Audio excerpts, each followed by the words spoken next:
So welcome po sa ating church, sa Jesus Arabanat Life Church. Dito po ay ang pinapangaral natin ay si Kristo lamang at yung kanyang ginawa doon sa krus. Ito po ay para sa kaligtasan ng mga hindi paligtas. And at the same time, kung ikaw ay ligtas na at nanampalataya na kay Jesus, makapagpalakas ito sa iyong espiritu. Makapagpapalakas ito sa iyong kaluluwa at magbibigay ito ng enlivening, yan na, may sa iyong katawan, hindi yung tugluyin ka. Kasi kung ano yung sa kaluluwa mo, yun ang mangyayari sa iyo. Kung anong iniisip mo, yun din ang mangyayari sa iyo. Kaya mahalaga nating mapag-usapan po ngayon itong ating pag-aaral. Napakaganda po nito. Sabihin mo sa kakatabi mo, napakaganda nito. Okay, maniwala po tayo ang ating series. At ang title po natin ngayon ay, basahin nga po natin, The Three Parts of Man. Naniniwala ba kayong may tatlong bahagi ang isang tao? Basahin natin para dire-diretso na po tayo. Wala nang pati dito. Unang Tesalonica 5:23, sabi po dyan ay, at pakabanalin kayong lubos ng Diyos ng kapayapaan at ang inyong, bilangin natin, espiritu at kaluluwa at katawan ay ingatang buo na walang kapintasan sa pagparito ng ating Panginoong Jesucristo. So ilang bahagi po ang isang tao? Meron siyang tatlong bahagi. Yun ay ang espiritu, ang kaluluwa at katawan. Meron ba tayong picture dyan para makita natin? Yan. Ako, ang ganda. Pinaganda pa ng ating nagawa. Salamat po. So makikita natin dyan na nasa inyong espiritu, yung innermost, yung nasa gitna. Tapos yung soul, nasa gitna, yung pangalawa, yung kaluluwa. Pagkatapos ay yung katawan. Kung may katawan yung katabi mo at nahahawakan mo, buhay yan. Buhay ba? Ayan. Sabi ng kanyang isip, nung soul, ngingiti siya. Pero pag sinabi ng soul niya na hindi siya ngingiti at sisimangot siya. Kasi ang nagpo-control sa katawan ay yung soul. Okay, so pag-aaralan natin, napakaganda po nito. Kasi ang layunin nito ay para makita natin ang kabuuan ng ating pagkatao para hindi mo na hinahanap ang iyong sarili. Merong mga taong hinahanap ang sarili. Merong taong hindi matagpuan ng sarili. Merong taong hindi maunawaan ang kanyang sarili. Merong tinukutosan ang kanyang sarili kasi hindi niya alam yung tunay na pagkatao ng kanyang sarili. So pag ito, makita natin na, yung pala yun. Kaya pala nagre-react ako ng ganun. So mauunawaan po natin ito, napakahalaga po niyan. Yung body, soul, and spirit. Pangalawa, para malaman natin na ang identity natin, yung tunay na ikaw, ay hindi yung behavior mo. Pag nalaman mo yung body, soul, and spirit, makikita mo, bakit pag gumagawa ng mga bagay yung isang tao yun? Pag nalaman mo itong bagay na to, hindi naman yan yung identity pala ng tao yan. Magkakameron ka ngayon ng reserba sa iyong sarili para makaunawa ka sa iyong kapwa. Pag nag-misbehave, yung katabi mo, yung asawa mo, yung anak mo, yung kaibigan mo, yung politiko, kita mo na agad kung saan siya nagmumula. Kasi alam mo yung body, soul, and spirit. Nakikita mo na kaagad yun kung ano bang kulang sa kanya. Bakit siya nagkaganon? Bakit siya nagnanakaw?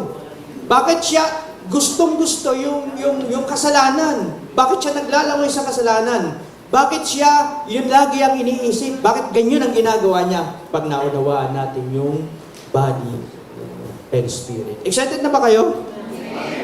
Pangatlo, para maiwasan natin ang pagiging mapanghusga sa kapwa natin.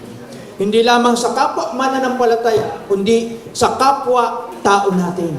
Makikita natin kapag nakita natin itong mga bagay na ito. Kasi ayon sa pag-aaral, 90% ng Kristiyano ay nag-i-struggle sa kanyang buhay pananampalataya o sa kanyang Christian walk. Nung hindi pa tayo nakakakilala talaga ng full grace o hindi pa tayo na bibigyan ng revelation na ito, sino sa inyo ang struggle sa paglakad bilang isang mananampalataya? Minsan ang iyong spirit ay high. Parang roller coaster. Minsan wow, parang kukunin ako ni Lord kasi high na high yung emotion mo. Kaya ang dami ng ngayong programa, puro emotion ang tinatarget, pero hindi spiritual. Puro good, parang personality development lang, pero hindi tunay na nababago.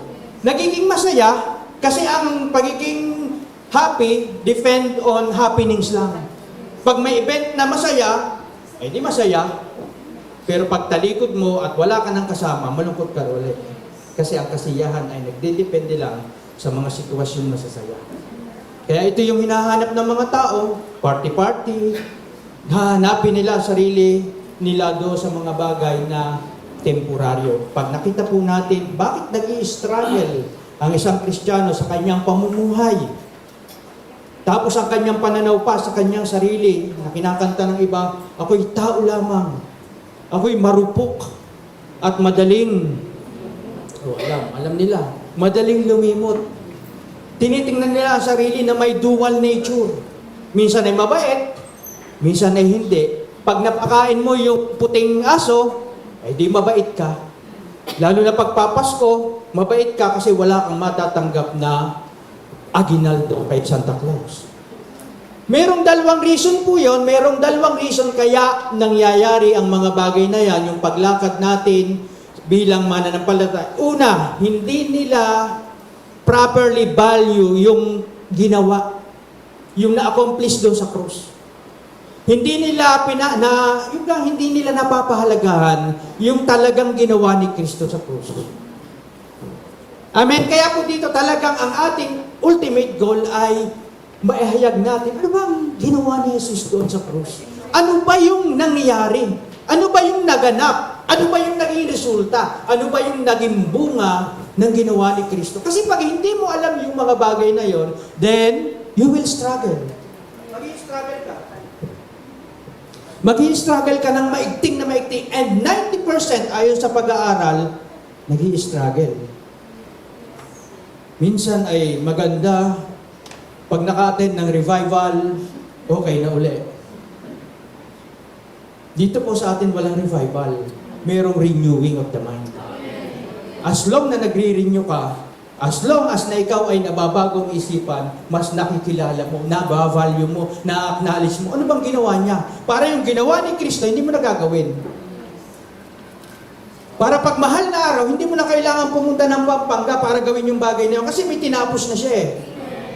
Meron silang tinapos na kailangang makita mo, ma-realize mo, mapahalagahan mo yon at mapanampalatayanan mo para magbenepisyo ka doon sa bunga ng ginawa ni Kristo doon sa krus. Pangalawa, meron pa, yung hindi mo alam kung ano yung naganap doon sa krus.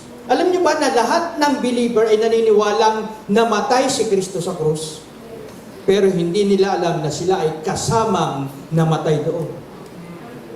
Yun po ang factor na kaya hindi sila struggle ang mga ibang mga Kristiyano. Kasi hindi niya alam na kasama kang nabako doon sa krus. Pinag-aralan po natin yan kay Pastor James. Magandang balita, namatay ka na. Kung naalala niyo, yung Maniwala series po. Sabi po sa Roma 6, 6, 7, 11, alam natin na ang dati nating pagkatao ay naipako na. Nangyari na ho ba yun? Naipako na yung dating pagkatao mo? Naipako na sa krus. Kasama niya. Kaya hindi lamang si Kristo ang napako doon, kasamang napako ang lumang pagkatao mo. Kaya hindi na ikaw yan. Yung identity mo, siguro hindi pa nababago nga yung pagiging ganto. Pero hindi na ang identity mo sa harapan ng Diyos ay makasalanan. Hindi na sinner ang tingin sa iyo, righteous na ang tingin sa iyo ng Panginoon. Hindi dahil sa mabuting ginawa mo, kundi sa mabuting ginawa ni Kristo doon sa krus. Alam natin, sabi lang, palakpakan po natin ang Panginoon. Napako na kasama niya sa verse 7, sapagkat ang namatay na ay pinalaya na mula sa kapangyarihan ng kasalanan. Malaya na po ba tayo sa kapangyarihan ng kasalanan? Pag nakita mo yung sarili mo, nakasama mong napako si Kristo doon, patay ka na. Namatay na yung lumang pagkatao mo at ikaw ay pinalaya na mula sa kapangyarihan ng kasalanan. Kaya dapat din ninyong, ito na gagawin mo, dapat mong ituring ang iyong sarili bilang patay na sa kasalanan. Anong ating reaction? Ano ang ating gagawin? Ituturing mo lang araw-araw, ay patay na ito. At ang patay, hindi na nagre-response kung ano man ang ginagawa sa kanya. Meron ba kayong sinabi ng, kapangit ng, yung nasa ataol, sinabihan, kapangit ng, ng makeup. Walang nag-react na patay, sasabi, susungitan ng patay. Wala po. Ganon din at the same time, wala na sa iyong kapangyarihan. Kasi, sabi doon, kaya dapat niyong ituring ang inyong sarili bilang patay na sa kasalanan, ngunit buhay naman dahil sa Diyos. Saan tayo buhay? Buhay tayo dahil sa Diyos at para sa Diyos, sapagkat kayo'y nakipag-isa na kay Kristo Jesus. Nakipag-isa na ho ba tayo kay Kristo Jesus? So tayo po ay kasama ng napako doon sa krus. Pahalagahan mo ang ginawa ni Kristo doon sa krus, paniwalaan mo na ikaw ay napako din kasama ni Kristo. Hindi ka lang naman ipinanganak bilang tao. Basahin nga po natin yan. Hindi ka lang ipinanganak bilang tao. Anak ka rin ng Diyos nang sumampalataya ka kay Kristo. Kaya, meron kang dalawa ngayong kapanganakan. Ipinanganak ka sa laman, and at the same time, ipinanganak ka din sa Espiritu. Anak ka ng iyong ina, anak ka rin ng Diyos. Nag-i-exist po yan. Irrevocable, yan po hindi mababaliktad, hindi mababago. Reality po yan dahil sa ginawa ni Jesus. Unang Juan 3:1, ano sabi diyan? Tingnan ninyo kung gaano kalaki ang pag-ibig sa atin ng Ama. Ng Diyos Ama, na may likha ng langit at lupa. Tinatawag niya tayong mga anak nino? Anak ng Diyos. At iyan ang totoo. Sabihin mo nga sa katabi mo, anak ka ng Diyos. Anak yan ng Diyos. Anak man yan ni Elena, kasi Elena po ang pangalan ng aking ina. Hindi po si Doktora Elena. Anak ako ni Elena, pero anak din ako ng Diyos. Nung ako'y sumampalataya kay Kristo, nung siya'y pinangaral sa harapan ko at nakita ko yung kanyang mabuting ginawa doon sa krus, na ang tanging response ko lang naman ay tugunin ang hamon at yung kanyang ginawa na sampalatayanan siya. Wala kang ginawa kundi sumampalataya, magtiwala, ilagay ng buong puso, naging anak ako ng Diyos. Ginawa mo na ba yun? Eh di ikaw ay anak ng Diyos, lihitin mo, at yan ang totoo. Sabi na, yan ang totoo. Alin yung mas realidad? Yung sinabi ng Diyos o sinabi ng tao? Panampalatayanan mo. Panampalatayanan mong ikaw ay tunay na anak ng Diyos. Tingnan niya po muna natin yung picture. Pag-aralan natin yung Espiritu, kung anong nangyari sa Espiritu. Kasi pag nakita po natin ito, kung nasa yung ating identity ngayon, kung saan idiniposito si Kristo, ni Kristo yung kanyang buhay, makikita ho natin ngayon na doon pala nagmumula yon. Juan 4:24, ano po sabi dyan? Ang Diyos ay Espiritu. Kaya dapat siyang sambahin sa Espiritu at sa katotohanan. Ito po, maliwanag ha. Open po tayo. Sabi doon, ang Diyos ay Espiritu. Nakikita? Hindi. Pero nung una, dahil wala pa tayong Espiritu ng Diyos, saan tayo sumasamba? Sa nakikita o hindi? Sa nakikita. So sabi doon, ang Diyos ay Espiritu, kaya dapat siyang sambahin saan? Sa Espiritu at sa katotohanan. Normal lang sa'yo kung sumasamba ka sa mga bagay kasi patay pa ang iyong Espiritu. Kung ikaw ay patay pa ang Espiritu, normal na hanapin mo yung mga bagay na nakikita mo. Kasi to see is to believe. Baliktad po sa Bible. Believe first and you will see. So pagpatay nga ang Espiritu mo pala, talagang hindi ka makakapanampalataya sa Diyos. Hindi ka makasasamba sa Diyos. Walang tao ang makasasamba sa Diyos kapag patay pa ang Espiritu niya. Kasi ang ibig po sabihin ng patay, wala kang relasyon. Putol. Eh sino sasambahin mo sa Espiritu kung patay ang iyong Espiritu? Ito po ang magandang ginawa ng Diyos. Sabi doon sa Juan 3:6, ganitong ginawa ng Diyos, napakaganda po nito. Sumagot si Jesus, pakatandaan mo, si Jesus po nagsasabi, malibang ipanganak na muli ang isang tao, hindi niya makikita ang paghahari ng Diyos. Maliban. Ika, na ipanganak na muli. Ibig sabihin, na ipanganak na siya sa laman? Yes, pero kailangan mong maipanganak na muli sa Espiritu. Dito po nagkakameron ng parang pag-iisip ng mga tao, ay born again, religion yan. Hindi po. Si Jesus mismo nagsabi na kailangan maging born again ka muna para makita mo yung paghahari ng Diyos. Gusto mo bang makita ang paghahari ng Diyos? Ay kailangan ng lahat ng tao maging born again. Kailangan mong maipanganak na muli sa Espiritu. Hindi ito reliyon. Eh kung ayaw mo, hindi naman namimilit ang Diyos. Hindi naman siya masyadong sumisiksik at sasabihin, ay, kailangan mo. Kailangan mo, pipilitin kita. Hindi po ganun ang Panginoon. Kung mananampalataya ka. Kaya, sabi doon, sumagot siya, malibang ipanganak na muli ang isang tao. At nangyari po ito nang ikaw ay sumampalataya kay Kristo. At ang taong ipinanganak ayon sa laman, yan, ay ano? Laman. At ang pinanganak ayon naman sa Espiritu ay Espiritu. So may dalawang bagay ang kapanganakan.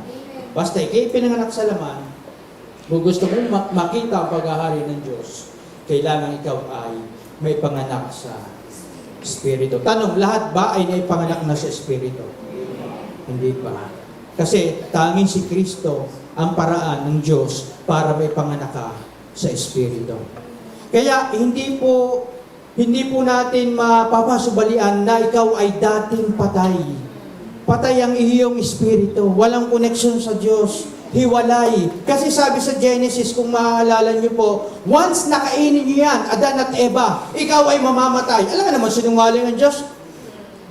Once nakainin mo yan, ikaw ay mamamatay. Namatay ba sila physically? Namatay ba yung kaluluwa nila agad? Hindi. May namatay sa kanila, ano yun?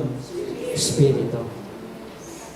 Kaya kailangang mabuhay ang iyong espiritu. Kailangang mabuhay ang espiritu ng isang tao para makita muli, ma-restore yung relationship doon sa Eden. Kasi ang kasalanan, yung nagpahiwalay naman hindi naman ang Diyos ang humiwalay sa tao. Hinahanap nga ng Diyos Si Adan at si Eva, nasaan kayo? Nagtatago sila. So, the moment na nagkakasala ang tao, hindi ang Diyos ang lumulubay o nanggo-ghost sa'yo. Yung kasalanan na nagtataglay sa'yo, nagsasabi, nagko-condemn sa'yo na lumayo ka sa Diyos. Kaya kita niyo yung mga makasalanan, nung tayo'y unbeliever pa, palayo tayo ng palayo sa Diyos. Pag-arapal tayo ng pag-arapal. Nawawala na tayo ng morality, nawawala na tayo ng dangal. Ipinagpapalit na yung pera sa pangalan. Gano'n kadami ngayon. Kahit tuwid na tuwid, planchadong damit, pero titingnan mo, buwat sa loob, bulok. Kasi patay ang Espiritu. Magtataka ka ba kung gagawa sila ng mga gano'n? Hindi Kasi wala silang Kristo, wala silang buhay, wala silang pag-asa, wala silang moral compass kung paano gagalaw sa buhay na to. Kaya pasama ng pasama ang mundo. Habang ang mga Kristiyano ay pabuti naman ng pabuti. Amen? Sabihin mo sa katabi mo, pabuti ka ng pabuti.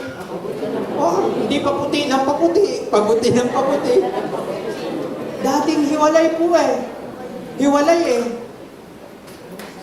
At wala din tayong magagawa kung hiwalay tayo kay Kristo. Sabi doon, apart from me, you can do nothing.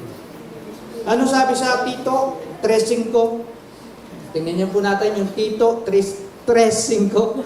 Iniligtas niya tayo. Nangyari na po yan. Hindi dahil sa ating mabubuting gawa. Baka ikaw ay nagtatry pa. Baka ikaw ay nagme-maintain pa ng kaligtasan mo sa pamamagitan ng mabubuting gawa. Yan tayo dati, hindi na tayo ngayon dyan. Iniligtas niya tayo, hindi dahil sa ating mabubuting gawa, kundi dahil saan? Sa kanyang habag, sa kanyang biyaya, ikaw ay naligtas. Tayo tayo'y ipinanganak na muli. Born again ba yan sa English? Yes. Sa ibang terminology ay regeneration. Sabi doon, tayo'y ipinanganak na muli sa pamamagitan ng tubig at tayo rin ay binago ng Espiritu Santo. Ang pagkakaiba po sa pagkalikha sa atin ng mga tao at sa mga hayop, ang hayop po walang espiritu. Ang Diyos lamang po ang gumawa sa tao, hiningahan niya ng kanyang buhay at naging isang espiritong buhay. Magkaiba po yun. Huwag po kayong maniniwala kay Charles. Sabi ni Charles, nag-evolve daw yung chimpanzee o yung unggoy. Tapos, million years. Eto na. Wow naman! Kaya lang, at saka yung katabi nyo, tingnan nyo, nag-evolve yan. Bakit ako lang? Kaya lang, ba't yung magtataka? Ba't may mukhang kabayo? Hindi talaga siya accurate. Hindi siya talaga At saka, saan kayo nakakita na nagfe-fellowship at sumasamba ng mga unggoy? Wala. Kasi wala silang espiritu eh. Kaya sabihin mo sa katabi mo, normal lang na ikay sumasamba sa Diyos. Basahin niya po natin, meron yan eh. Natural ang ating ginagawang pagsamba sa Diyos. Ang hindi natural kapag hindi ka sumasamba sa Diyos. Baka ikaw ay... Diba? Wala silang fellowship. Nakakita kayo na aso na tayo, sasamba tayong linggo. Tayo lang. Kasi tayo ay nakakonect at hinahanap ng ating espiritu, ng ating kaluluwa, ang Diyos. Amen? Palakpakan natin. May natututunan ba kayo sa body, soul, and spirit na kailangan mo-born again? Meron pa kayong mga kaibigan na hindi pa born again? Invite nyo. Makapakinig. Invite nyo. Kung kaya nyo, share ninyo. Kung hindi naman, unti-unti nating akayin para makarinig na kailangan mo palang mag-born again. Kasi kahit gaano mo pa kamahal yan, kahit gaano mo pa sinusuportahan yan sa kanyang pisikal, kung mamamatay at mapapahamak naman ang kaluluwa niya, sorry, baliwala. Habang buhay siyang magdurusa, hiwalay sa Diyos. Kaya mahalagang ngayon pa lang ang oras, sinisharan mo na ang iyong katabi, ang iyong kaibigan, asawa, kaklase. Huwag po tayong magsawang mag-share para hindi na sila mga unggoy. Sila na ngayon ay sumasamba sa Diyos. Unang Juan 3:9, sabi diyan, no one who is born of God will continue to sin. Because God's seed remains in them. Napakayaman po niyan. Wala kang isang ipinanganak ng Diyos o anak ng Diyos ang magpapatuloy sa pagkakasala. Bakit? Yung kanyang binhi ay nasa sa kanyang espiritu and it remains them forever. Kaya hindi ka matatakot ipangaral itong grace. Kasi yung seed na nasa kanyang puso na umaapaw sa kanyang kaluluwa ang magtuturo ng paglakad ng may kabanalan. Amen? Huwag ka matakot. Nandun na sa seed, pag yun hubang binhi ng isang lalaki, yung sperm, ay pumasok doon sa Excel ng babae, yung bang genetic, yung DNA ng lalaki ay makukuha pag nabuo yun? Yes! At meron kang DNA ng God. Nakadeposit to sa iyong espiritu. Sabi doon, no one is born of God will continue to sin because, yun ang pinakamatindi, yung because na yun, God's seed remains in them. And they cannot go on sinning because they have been born of God. Kaya ikaw, na naipanganak ng Diyos, hindi mo na nanaisip yes, nagkakasala ka sometimes, pero hindi na yan ang magiging kasiyahan mo. Sapagkat alam mong hindi ka magiging masaya sa paggawa at pagsunod sa kasalanan. Kasi buhay na ang iyong espiritu. Namumuhay yung DNA, yung genetic ng Ama sa iyong kaloob-looban. May nagsasabi sa iyo, ito ang tama mong gawin. Anong gagawin natin sa ating espiritu? Matthew, sabi ni Jesus, Matthew 4:4, hindi lamang wika sa tinapay na bubuhay ang tao, kundi sa bawat salitang nagmumula sa bibig ng Diyos. May pagkain sa laman, may pagkain din sa espiritu. Sabi ni Kristo, kasi tinutok siya dyan ng demonyo na, gawin mo ng tinapay ang bato. Sabi, hindi naman sa tinapay lang nabubuhay ang tao. Nabubuhay din siya sa bawat salita, yung Word of God na nagbubuhat sa bibig ng Diyos. Tanong, kumusta naman ang pagpapakain mo sa iyong espiritu? Ilang beses kang kumakain sa iyong physical na katawan? Ay, OMAD. One meal a day. TMAD. 2 meals a day. Yan na ngayon ang mga yan ang mga bagong pagkain Ilang beses mo pinakakain ng iyong katawan? 2, 3, merong in-between meals, 5. Ang aking father-in-law hanggang alas 12 ng ating gabi nang gigising at kakain. Madami, multiple meal. Pero yung kaluluwa mo, yung espiritu mo, gaano mo naman pinakakain? Once a week? Once a day? Yun lang. At natahimik po ang lahat ng tao. Paano mo pinakakain ang iyong espiritu at kaluluwa? Amen? So, tingnan na po natin. No condemnation. Yan ay evaluation para sa iyong pagpapakain ng iyo. Sarili mo yan. Kung pakakainin mo, hindi. Parang manok mong alaga yan. Nung ikay sa bungero, hindi pwede yung pakainin. Hindi pwede rin gamitin ng iba. Ikaw ang may karapatan lamang sa iyong sarili para mapalago ito. Okay? Kahit yan na idudol mo, sabi nga daw, kahit ang kabayo, dalhin mo doon sa isang batis na maganda-maganda at pilitin mo, hindi inom yun, ayaw. Siya ang may kusang iinom kapag gusto niya. Tingnan natin yung picture. Ayos na ba tayo sa espiritu? Ayos na ba ang espiritu mo? Ayos na ba ang pagpapakain gagawin mo sa espiritu mo? Amen. So, punta tayo doon sa pangalawa. Ano yung pangalawa? Soul. Sa Tagalog, ano po? Kaluluwa. Yung soul po, yan yung pinakasarili mo. Pinaka-identification mo, pinaka-personality mo. Yan ay kung makikita po natin, between the spirit and the body. Anong nasa loob niyan? Pag nasilip niyo yan, merong isipan, nandyan yung isipan mo, nandyan yung emotion mo, at nandyan din yung pagpapasya mo. Ngayon, nagpasya kang narito dahil sa iyong kaluluwa. Inisip mo na linggo ngayon, uunahin ko ang Panginoon, di nagpasya ka. Nag-isip ka, at the same time, dahil malakas ang iyong espiritu na pinaapaw sa soul, di ikaw ay humakbang. Ang katawan mo, humakbang lang papunta rito. Nagbike ba kayo o naglakad? Nagsasakyan. So, sumakay ka ng coach mo, BMW, at dinala ka sa lugar nito. Bakit? Nag-isip ka kasi.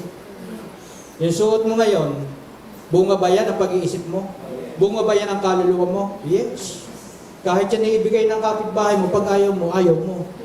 Pero pag pinagpasyan mo na isuot, yan po ang kaluluwa.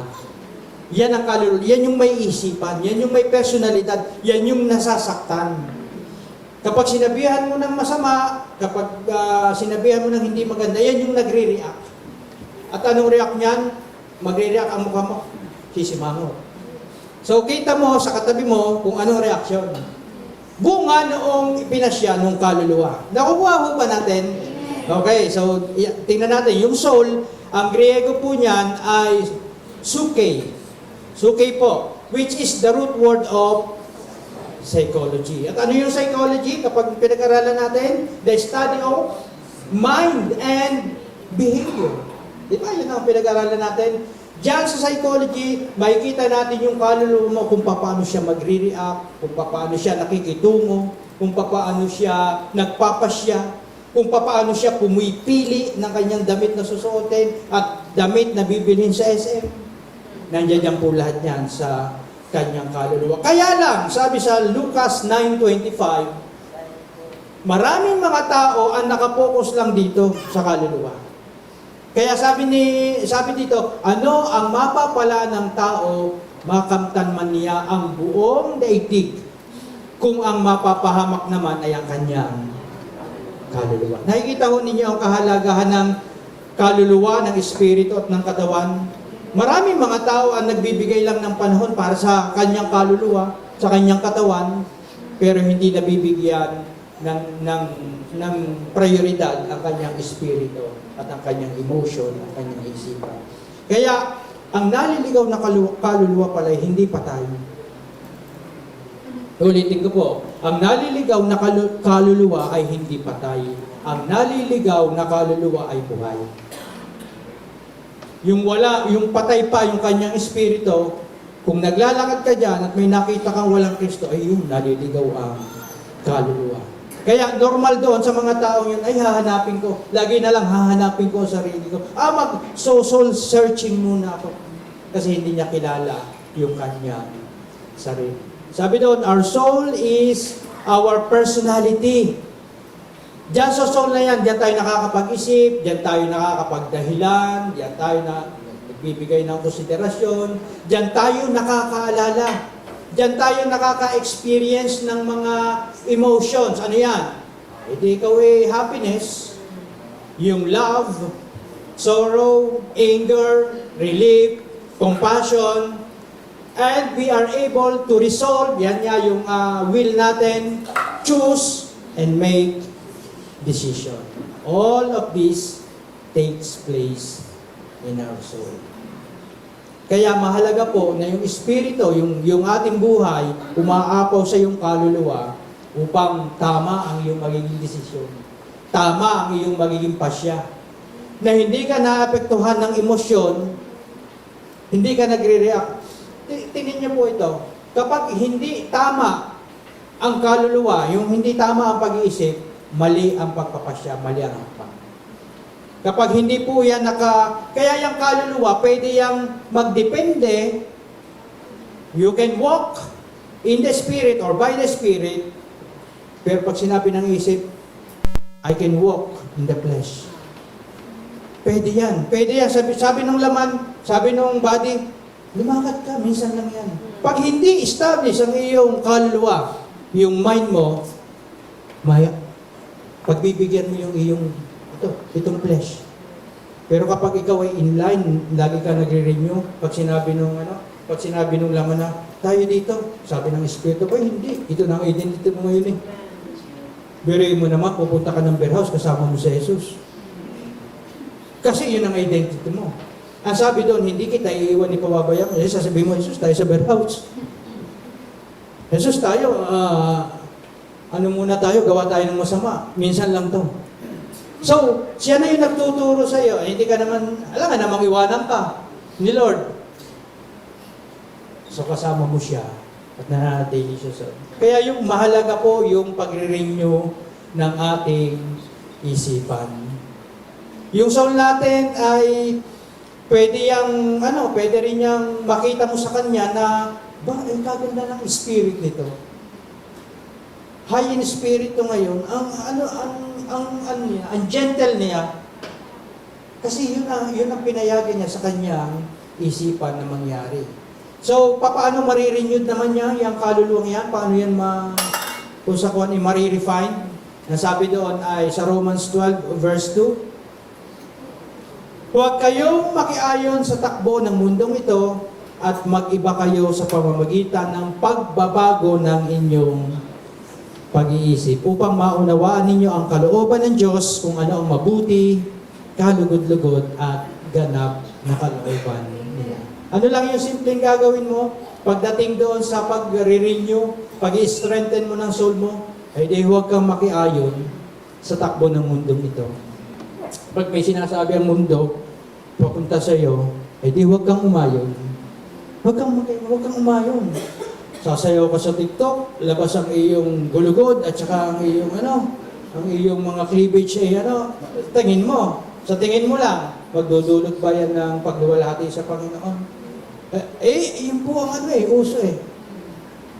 Sabi daw, huwag kang makiayon. Huwag kang makiayon sa takbo ng mundong ito. Sabi daw, mag-iba ka nga sa pamamagitan ng ano? Pagbabago ng iyo. Pastor, okay lang naman yung may tongpas Ayos lang naman yung may palagay under the table Lahat naman ay gumagawa Ibig ba sabihin, dahil ginagawa nila, tama na? Tama na ginagawa nila yun ng lahat. Hindi ka na pwedeng umagainst dahil ginagawa na ng lahat. Pwede. Sabi doon, huwag kang makiayon. Huwag kang makiayon sa takbo ng mundong ito. Kasi ang inaano ng mga taong yan, kung paano sila magkakamkam o magiging financially stable. Pero tingnan mo kung sino ang source mo. Kung kaya kang pabayaan ng iyong Diyos. Kaya lang naman natatakot sila at gumagawa ng mga bagay na yan para magkameron sila ng impluensya. Para magkameron sila ng ganap na kasiyahan. Ganap! Temporaryong kasiyahan.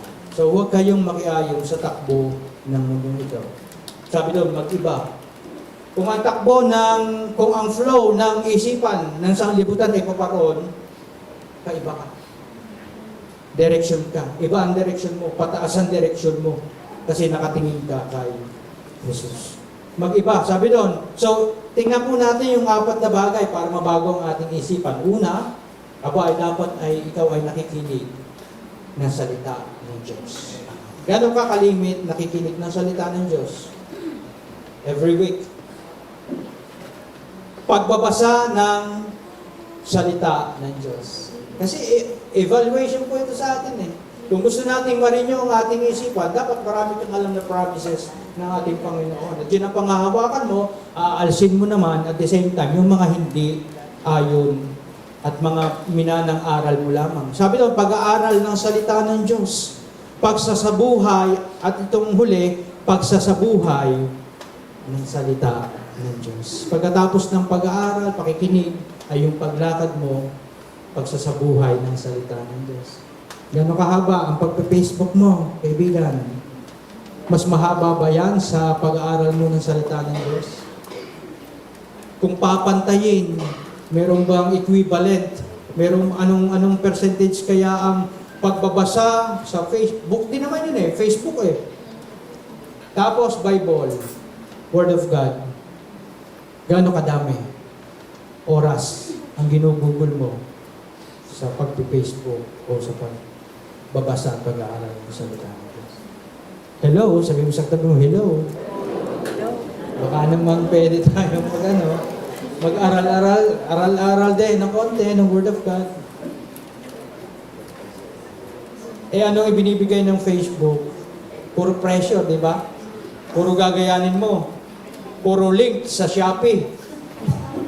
Puro link sa Shopee. Pag nakita mo, promotion. Kaya, alam niyo kung sinong dapat nagsosurvey sa barangay? Yung taga-Shopee. Alam niya lahat ng pangalan ng Hindi na magtatanong ang mga yun. So, alin sa 4 na kailangan mong bigyan ng atensyon para mabago ang isipan mo? Magbibigay ka ng atensyon. Alin sa 4? Pakikinig ba ng salita ng Diyos? Pagbabasa ng salita ng Diyos? Pag-aaral ng salita ng Diyos o pagsasabuhay ng salita ng Diyos? Hindi naman lagi tayong huli. Tayo ay laging nasa panahon na pwedeng baguhin yung ating sarili for the glory of God. Amen? Tingnan nga po muli natin. Ayos na ba tayo sa kaluluwa? Pwede na ba natin palaguin ito? Nakita ba natin yung ginagawa ng Diyos pagdating sa Espiritu? Pinaapaw sa ating kaluluwa upang tayo ay makapagbago ng isipan. So, tingnan naman natin yung body. Ano ba ang meron sa iyong katawan? Iti yung diyan ka nagsasalita, kaya nga ako'y nakapagsasalita, kasi ako'y buhay, may katawan. Ang patay, hindi na makapagsasalita. Diyan din nakikita yung action, yung galaw, yung behavior. Diyan din makikita mo yung 5 senses. Ano yung 5 senses? Alam niyo na yan. Yung nahahawakan nyo, nararamdaman, naamoy, naamoy mo yung masarap, na nakikita mo yung magaganda. So diyan nangyayari yan. Kasi kapag nakapikit ka na at patay ka na, hindi mo na mararanasan yan. Hindi mo na makikita yung mga bagay. Yung in short, ang katawan, parang ano lang yan? Parang bahay ng iyong espiritu at ng iyong kaluluwa. Our body exists in and contacts the tangible things of the material world by exercising its five senses. It's the visible, external part of our being. Yan yung nahawakan, natatapik pag may problema. Tingnan nyo, tapikin nyo yung katabi nyo na may problema, umaapaw yan sa kaluluwa, nararamdaman, ang sarap mong feel. Kasi yun yung tangible eh. Yan yung contact mo sa material world eh. Yan lang yung pwede mong ano. Kaya, makikita mo, okay lang po ito ha, iniispa, dinudukdok yung mga ano ng kuko. Basta lahat ng pwede mong gawin sa katawan, gawin nyo na. Gawin nyo na. Wala pong masama dyan. Wala pong masama. Kasi yan yung iyong katawan. Pero, yan ay iiwanan mo rin. Pag ikay namatay, physically, iiwanan mo rin yan. Yan yung katawan na talagang kung kiss-kiss ko ng bimbo yan talagang sugat eh. Di ba, nung bata tayo, kung pinang sa atin, yung fishnet. Ang inay, ang fishnet. Inay, ang sakit naman, inay. Tapos, pag gumala, kita mo, yung mga gasgas ng balat mo, kitang-kita. Yan yung iiwanan mo doon sa pag-ikay namatay. Wala yan, hindi yan, walang bearing yan. Kaya hindi tayo humuhusga ayon sa pananaw, hitsura. Actually, wala namang maitim sa atin. Kayumanggi ang kulay natin. Kaya huwag mong sasabihin, yung mapusyam lang ang kulay na maitim. Wala pong discrimination. Iwasan po natin ang discrimination sa katawan. Maliit ang height, matangkad, payat, malaki, lahat yan iiwan eh. Paghiga mo sa ataol, iiwanan mo yan. At walang bearing yan. Labi lang ang tawag dyan. Tansan. Halimbawa mahalaga, yung sakok, yung laman o yung basyo. Alin ang mahalaga? Alin ang pinipili mo? Yung basyo o yung laman? Yung iba yung basyo ang pinipili. Ang iba yung tansan kasi meron yung may free pala, 1 million. Kaya pala bilhin ako. Kaya nung early maraming nagka-diabetes May promo na gano'n, pag pinuksan mo may free. Alin ang mahalaga? Yung laman o yung basyo? Yung laman. So sabihin mo sa katabi, mas mahalaga yung laman mo, yung kaluluwa mo, yung espiritu mo. Yung labing yan, tinuruan lang tayo ng modern world na masyadong i-emphasize ang tangos ng ilong, ang kapal ng kilay, ang kapal ng labi, ang kapal ng mukha, kulay ng buhok. Hindi po yun tayo Labi yan yung namamatay. Sabi sa unang Juan 2:16, ang lahat ng nasa sanlibutan, tingnan mo na, ang masasamang nasa ng laman, ang nasa ng mga mata, ang pagmamalaki sa mundong ito, sabi daw, hindi yan nagmumula sa mata. Kundi saan? Sa sanlibutan. Kaya lamang, ito ang natin. Tayo ay nasa physical. May physical tayo body na nakakonect dyan. Na lagi sinasabi, kailangan mong maging pride. The pride of life. Iba-iba pag nakasakay ka sa BMW. Iba-iba yan. Mag-iiba ang tingin sa'yo ng tao pag BMW ang kotse mo. Pag ang iyong relo ay tinignan mo anong maganda relo? Miller? Ano ba yun? Rolex? Yung malaki? Yung malaki tapos Casio? Tingnan niyo. Sa relo pa lang, makikita mo na yung discrimination sa tao. Kung improvise na walk ka yung mga relo? Laki. Pare-parehas naman ang tumuhin. Iisang ikot.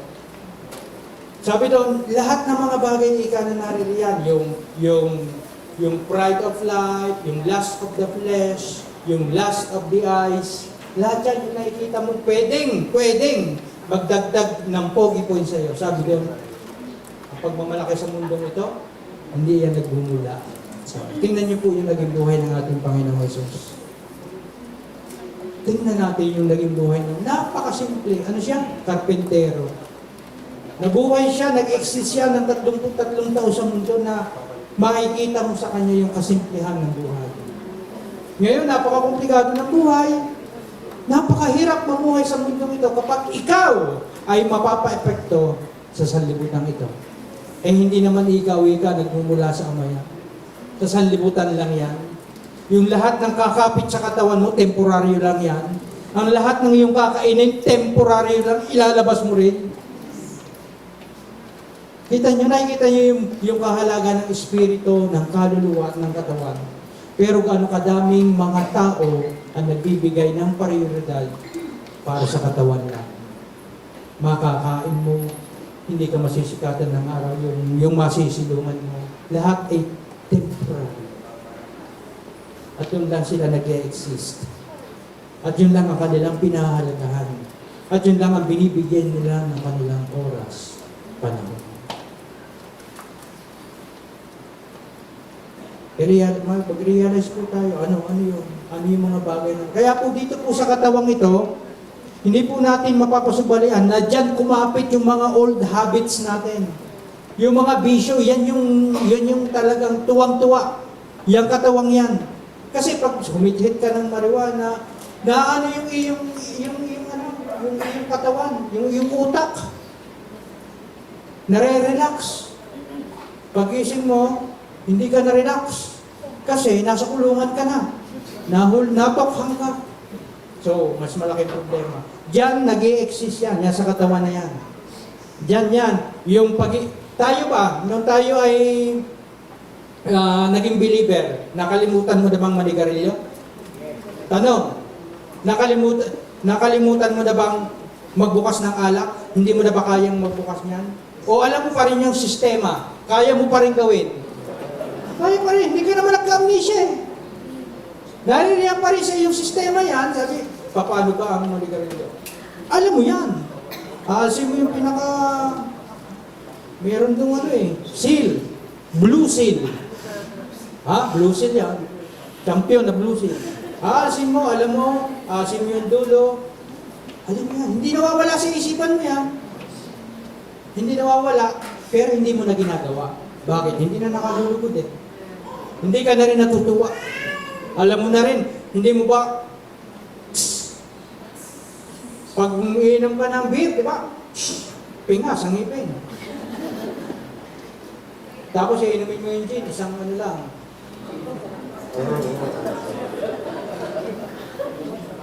Kaya mo pang gawin, hindi na. Kaya mo pang gawin, hindi na. Kaya po. Hindi ka naman nagka-amnesia. Pero ito ang maganda sa Diyos, hindi ka pinag-amnesia. Binigyan ka ng bagong puso at bagong espiritu. Amen? Binuhay ang iyong espiritu at binigyan ng bagong puso. Kaya hindi ka, relax ka dahil, alam ko na yan. Alam ko na ang lasa niyan. Alam ko na ako iuubuhin pag ako'y nanigarilyo. Kasi nandun pa rin yung potential mo na gumawa, pero walang lasa na. Kaya ang galing ng Diyos hindi ang ginawa solusyon ng Diyos lalagyan ko ito ng pagkalimot doon sa mga bagay na ginagawa niya dati. Hindi po ganyan ang solusyon ng Diyos. Nabuksan tayo sa realidad na kasama natin ng Diyos at yun ang pinakamatindi. Sasabihin mo ba kay Jesus, bagong kain ako, yosi muna tayo.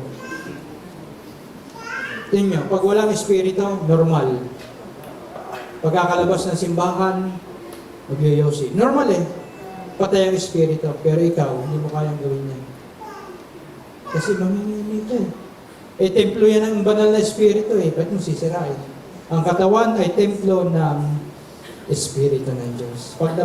Pag nabuksan ka sa realidad na yan, nakasama mo ang Diyos, lagi, permanente, bawat minuto, may makakapag-isip-isip ka sa sarili mo, sa iyong kaluluwa. Hindi na. Hindi yan para sa akin. Kaya nga sabi daw niyang isipin niyo yung mga bagay na kaibig-ibig, mga bagay na marangal, mga bagay na mabuting ulat, mga bagay na punong-puno ng pagmamahal sa Diyos. Yun ang maging laman ng iyong isipan. Kaya tama lang po na ang itinuturo natin ay ang biyaya ng Diyos. Kasi pinapasagana ng Diyos ang kanyang kabutihan.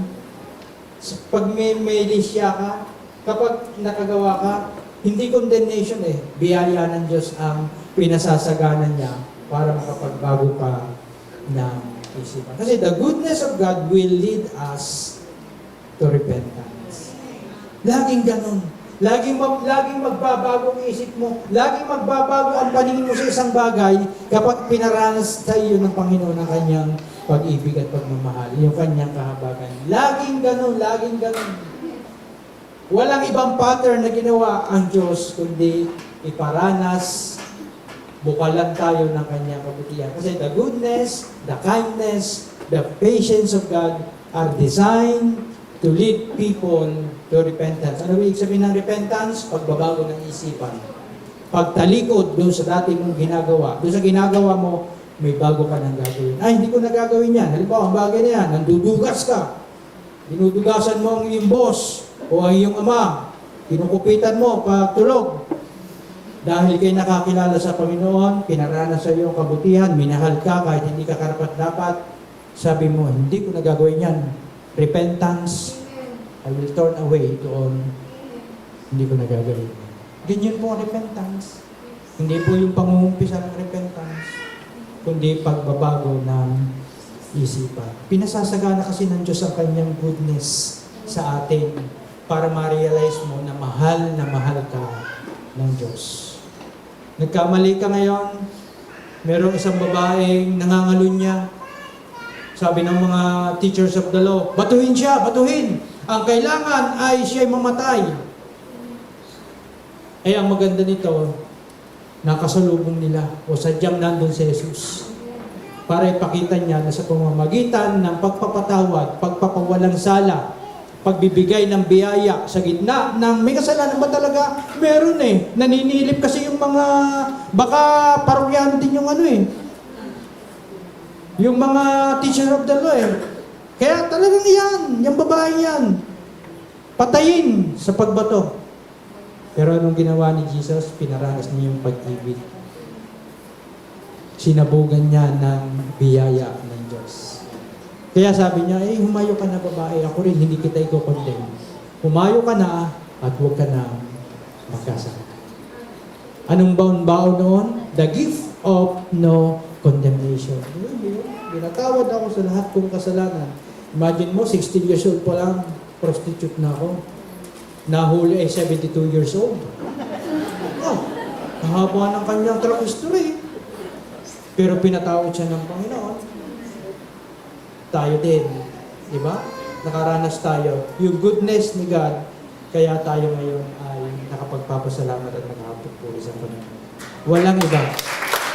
It's always the goodness of God that will lead people to repentance. Bakit? Magaling ang Diyos. Magaling ang Diyos. Alam na alam niya kung paano susolusyonan ang kasalanan at problema mo. So, anong gagawin natin sa katawan? 88% mo yan as a living sacrifice.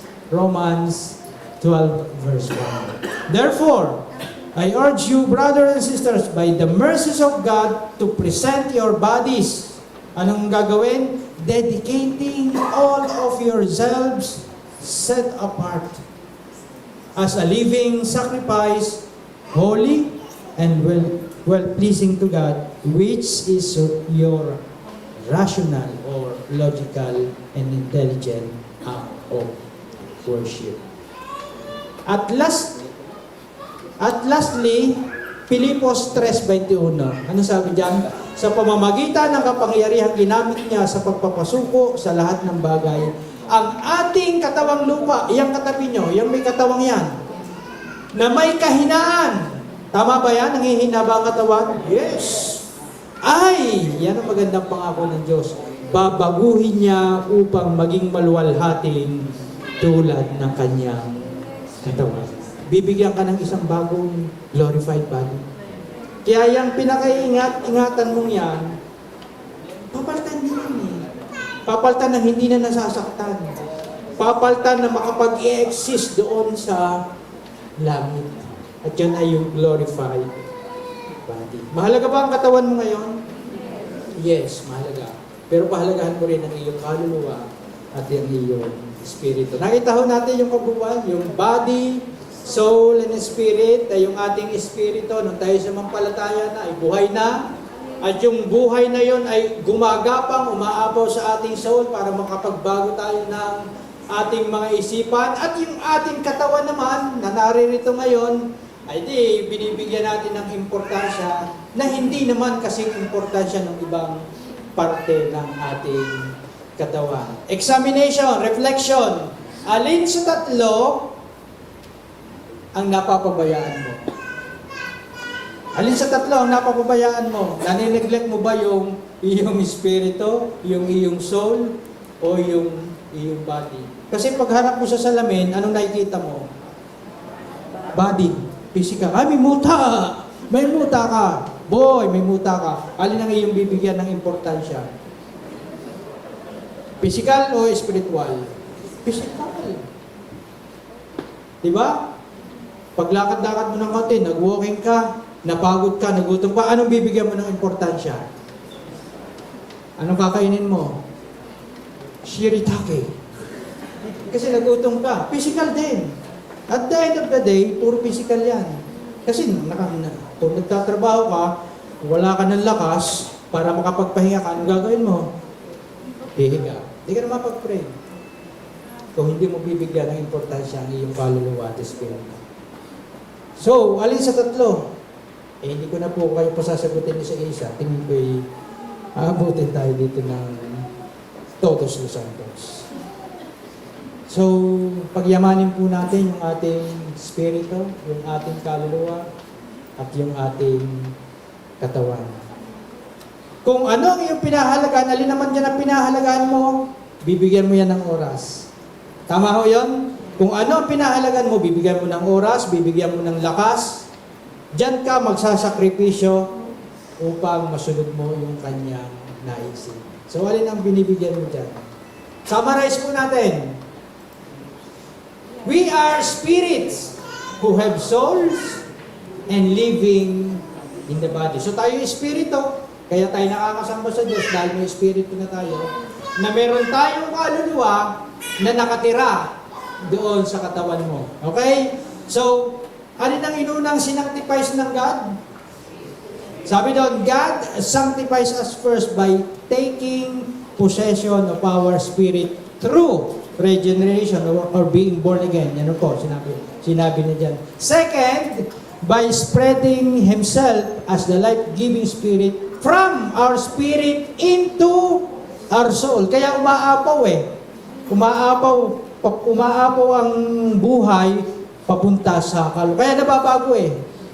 Kaya yung behavior, hindi naman talagang refined. Merong hindi nagre-renew eh. Sa utang nagre-renew, pero sa isipan hindi eh. Kaya sabihin mo sa katabi mo, pinagtsatsagaan kita. May pasensya akong nakalaan sa iyo. Sa soul mo, kaya nga po dito, may iwasan natin, ba't nagre-react yun? Bakit ganun ang behavior? Siguro hindi pa nagre-renew siya doon sa isipan. At lahat po tayo ay binabago ng Diyos araw-araw, minuto pagdating sa ating kaluluwa. Pagdating naman doon sa ating katawan, sabi doon, from our spirit into our soul to saturate and transform our soul. Binasa po natin yan. And last, by enlivening our mortal body through our soul. So binibigyan naman ng kaluluwa, yung katawan, to mortify the work of the flesh. Sinasabi ng kaluluwa, hindi na ikaw yan. Hindi na yan ang magpapasaya sa iyo. So, ganun po ang trabaho ng tatlong ito. May natutunan ba tayo sa body, soul, and spirit? Palakpakan natin ang Panginoon. Ang takeaway natin, ano ating uuwi? Habang nabubuhay tayo, allow the Holy Spirit to lead our spirit, which guides our soul, which controls our body, to be used by God to bring glory to His name. Okay, palakpakan natin ang Panginoon. Panginoon, maraming salamat po sa magandang ginawa mo doon sa krus. Binuhay niyo po ang namatay na espiritu ng bawat tao sa pamamagitan ng pagsampalataya sa inyo. Wala pong kaming partisipasyon, Panginoon, doon sa ginawa mo, pero matatanggap namin ito sa pamamagitan ng pananampalataya sa iyo. Maraming salamat po. At kung sino man ang naririto, Panginoon, na nagnanais na mabuhay ang kanyang espiritu, walang ibang paraan kundi panampalatayanan ka, Panginoong Yesus, sapagkat ikaw ang source ng buhay. Ikaw ang source ng pag-asa namin, Panginoon, at kailangan ka namin tanggapin bilang Panginoon at tagapagligtas namin. Sabihin mo, Panginoong Yesus, ako po ay makasalanan. Ako po ay mapapahamak sapagkat ako'y hiwalay, patay ang aking espiritu. Sa oras na ito, ako'y sumasampalataya sa iyo bilang nagbibigay ng buhay sa aking espiritu. Tinatanggap kita bilang Panginoon na nagbayad ng lahat kong kasalanan doon sa krus. Maraming salamat po sa buhay na walang hanggan na iyong binibigay sa akin. Puro, walang bayad, libre, kaloob sa biyaya ng Diyos. Maraming salamat po sa pangalan ni Jesus. Amen, amen, amen. Pwede ho na palakpakan ang Panginoon. Sige po, tayo po ay magko-communion na.